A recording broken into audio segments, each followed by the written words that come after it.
We are here with head coach Scott Smith as well as senior shooting guard Abigail Niebrugge. Let's start with Coach Smith. You guys, welcome to the show, by the way. Thank you. How's your days going today? Good. So far, so good. So far. I understand that they had a early 8 a.m. practice today, so we are going to pick up the energy and get them nice and going this morning. Coach, let's start with you. This is your first year as head coach while having had many years as an assistant coach in several different programs. How have the first few months gone? What is the thing you have been most pleased with so far at Peru State?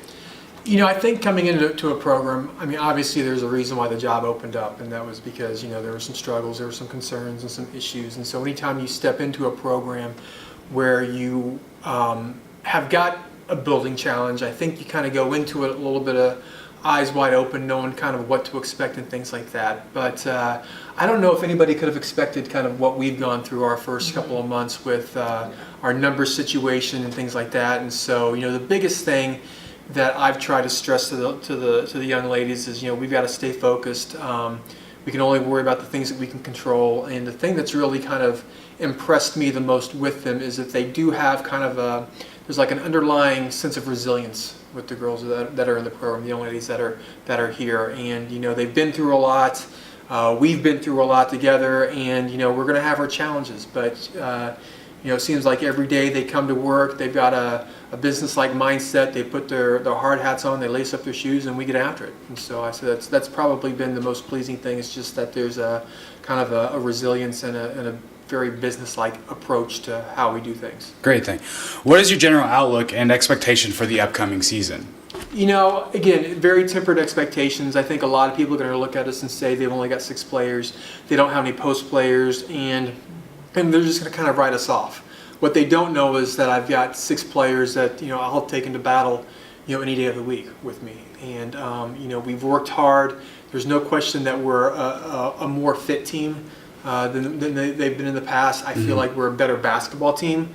You know, whether that translates into wins and losses, I don't know. We have to wait and see. But I feel like, you know, the group of girls I have, every night we're going to show up, we're going to compete, we're going to play hard, and we're going to get after it. And, you know, the results will take care of themselves.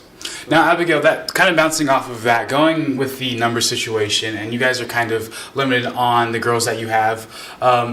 What's your outlook on that, and how do you plan to take a role to combat that and step up your game?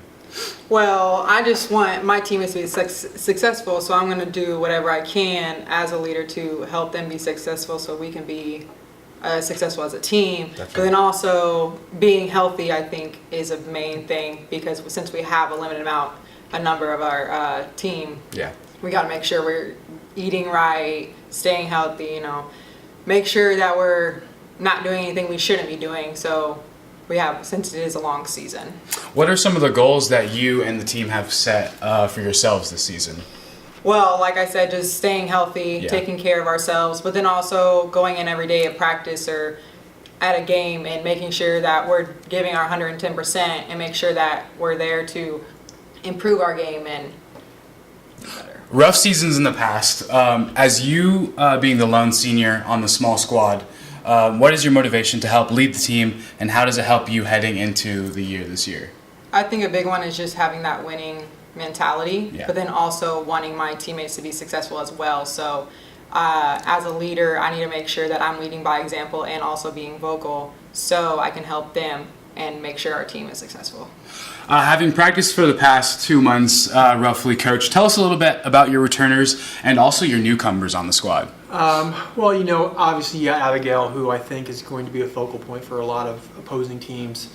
Her ability to shoot the ball. Again, she's a leader. She's got a great basketball IQ.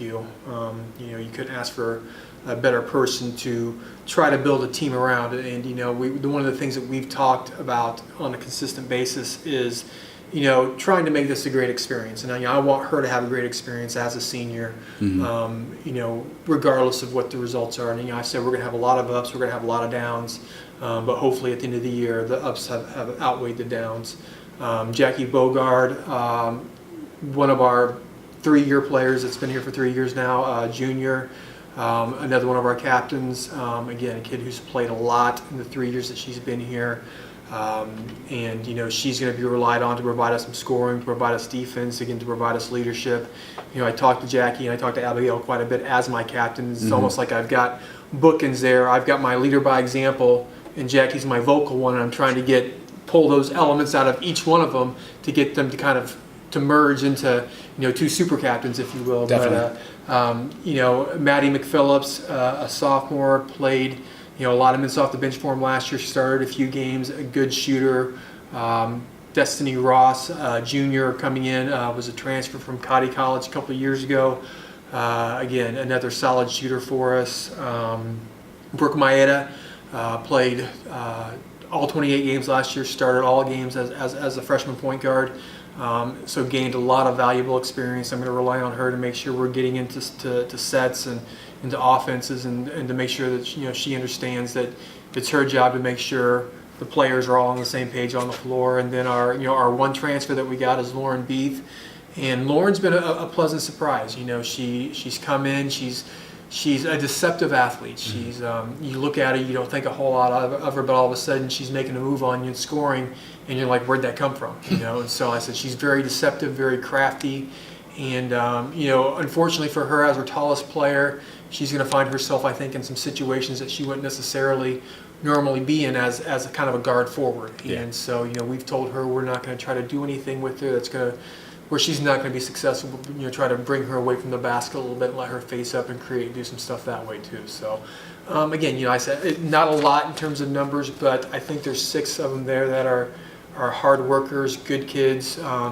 And like I said, they're going to show up and they're going to battle you. Yeah. They're going to put up a fight. So There's that saying, quality over quantity. So absolutely. That's kind of how it's sounding with these girls, and I'm glad to hear that. Abby, for you actually, having been here more than 1 year, going into another year here with the Bobcats, what are some of the biggest facets of the game that you've seen yourself, as well as like Jackie and these older girls that are returning, kind of improve on? Like, how have you guys improved from last season heading into this season?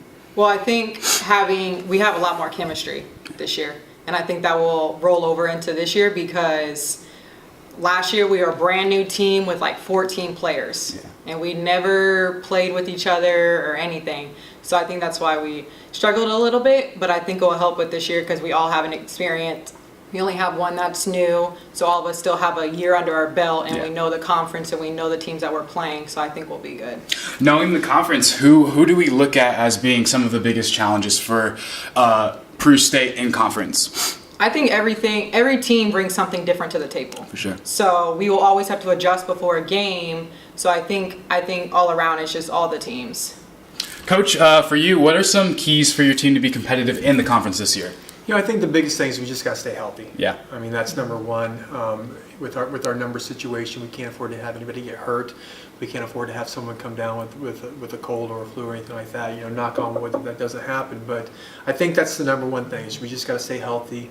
2, we've got to manage games. We can't get into foul trouble where I've got key players sitting out significant minutes because they've got 3 or 4 fouls too early.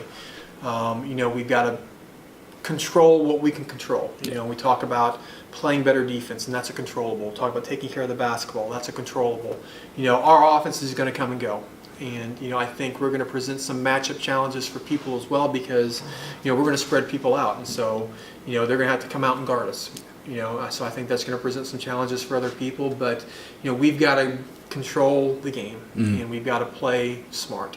So, and taking care of the basketball, playing good defense are going to be 2 huge keys for us to do that. Well, I want to thank you two for joining us today on Peru State Sports Network. The women's basketball team will be opening up their season against Bethany College October 31st at 5:30 p.m. Just one more question for both of you. Anything else you guys would like to say to the Bobcat fans, to the Hack fans, anyone out there?